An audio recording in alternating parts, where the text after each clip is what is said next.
in the office with Jason Friesen from Paramedic International.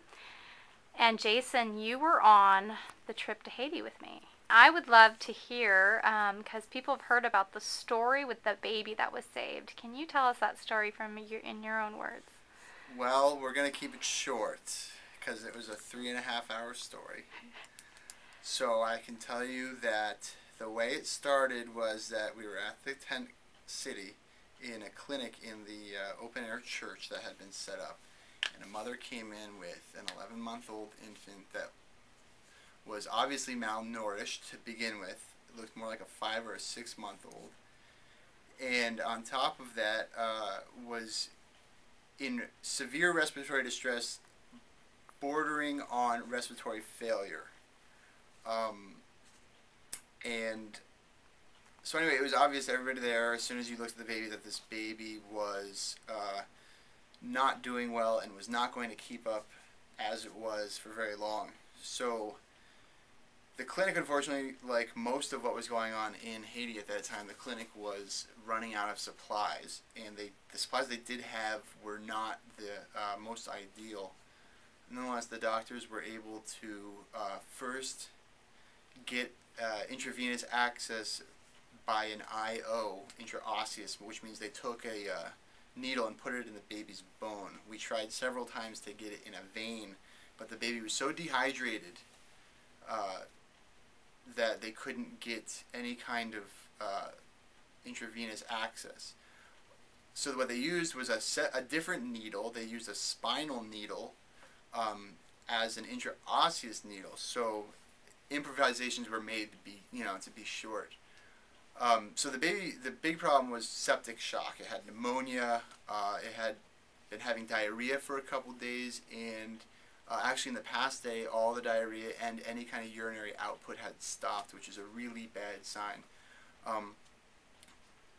If you were to open up a medical textbook and look under the definition of septic shock, every single sign or symptom that they would list was presenting itself in this baby. Breathing problems, really dehydrated skin. The baby was listless, was no purposeful movements. Lung sounds were terrible, very fluidic.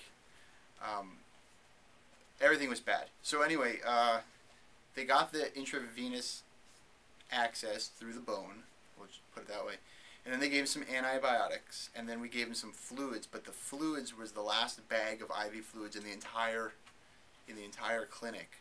So we gave him some of the fluids, and then because it was obvious he wouldn't keep his respiratory drive going for very long, they intubated him. And that's where I came in, was after they had intubated him, they needed to take him to a better hospital. Transport is what paramedics do, so I volunteered to do the task. And again, to keep a long story short, it was the worst transport situation anybody could ever imagine. I was sitting in the front. Luckily, by the grace of God, a nurse came with me at the last minute. We were sitting in the front of a Mitsubishi cargo truck, driving over rubble, through potholes, in traffic, terrible congestion. The first truck broke down. The next pickup that we jumped into, that broke down.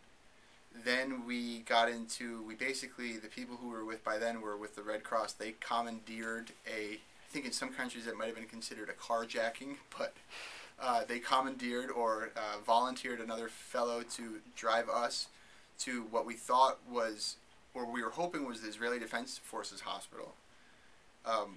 However, when we got to where we were going, we found out we were at a Red Cross medical supply depot that in fact had doctors walking around, but there was no hospital facilities set up. It was just a depot from where they were shipping out all their medications and supplies. So after that, we got another car from the Red Cross to take us to the general hospital, the University Hospital in Port-au-Prince. Finally, when we got there, were, the doctors, several doctors were walking up to us saying, "Stop, the baby's not going to survive, we can't help him, stop what you're doing, you shouldn't have come here, This is not good. The mother was with us. She had come with us the entire time. She didn't speak English, but, you know, she knew what the doctors were saying, and it was another uncomfortable situation. But, you know, I feel that God was involved in that the whole time, because every time an obstacle came up, it was pushed to the side. As soon as the first truck broke down, we had another truck right there waiting for us to take us. As soon as that truck broke, there was another one waiting for us. We got to one hospital, it's the wrong place, but we automatically had a ride to another hospital. We finally got to the university hospital. They told us, no, it's not going to work. We wanted to get to the Comfort, the U.S. naval hospital. And at first the nurse said, nope, they're not taking any patients. And then I said, maybe you could go ask again, and instead of asking if they would take any patients, ask them if they have any ventilators for an 11-month septic baby that's intubated. So she came back and said that the Comfort would accept our patient.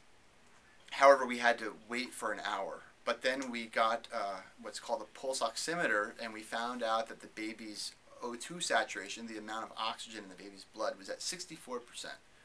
Whether or not that was accurate, it was certainly low. You and I, most normal people, we walk around with 97 to 100% oxygen in our blood.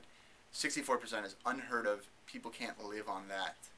So I don't know if it was accurate, but it was certainly very, very low. We had been ventilating the baby the entire 3.5 hours on room air, no oxygen. And by that time, the baby's respiratory drive had stopped. And we were doing all the breathing for it.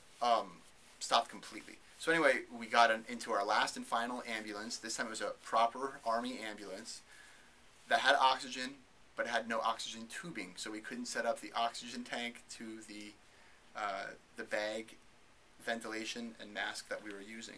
Eventually we found it, thanks to the Army doctor's commands to his inferiors, his soldiers. They found it for us.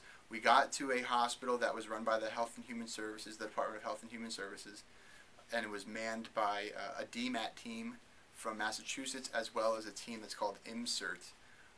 They're special disaster response teams that are deployed by FEMA. They stabilized the baby. They got him on a helicopter over to the Comfort. I got the email address of the flight paramedic who took the baby over. And a week after returning, I sent him an email, and he told me that indeed the baby had survived and had been discharged a few days later. So that was a huge blessing to hear, a huge answer to prayer, and we are very grateful to have been a part of it. Why did you not give up when everyone was saying give up on this baby? I think two reasons. I think that one, it was, you know, we were waiting and waiting and waiting for every opportunity to have exhausted itself. And the other was that I just really felt, and I know that the nurse I was with felt too, that by that point we had come that far. It was almost like I said, I really feel like God had said that, or had decided, this child is going to live, because everything that could have gone wrong went wrong twice. And still, we were still moving along, and it was just something, you know, we just knew that something else was in control here. Somebody else was in control of the situation. At one point on that transport, somebody said to me, "What is the child's name?" And I had no idea, and I said, "Emmanuel," thinking, you know, we've gotten this far. I don't know what the baby's name is, but I'm calling it Emmanuel.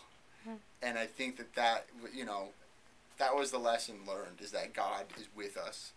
And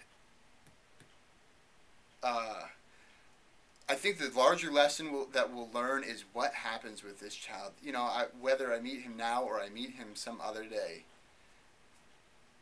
you know, here or in heaven, that will be the huge lesson, is that obviously God has a plan. Mm. So that's a good note to end on. Thanks, Jason. Thank you.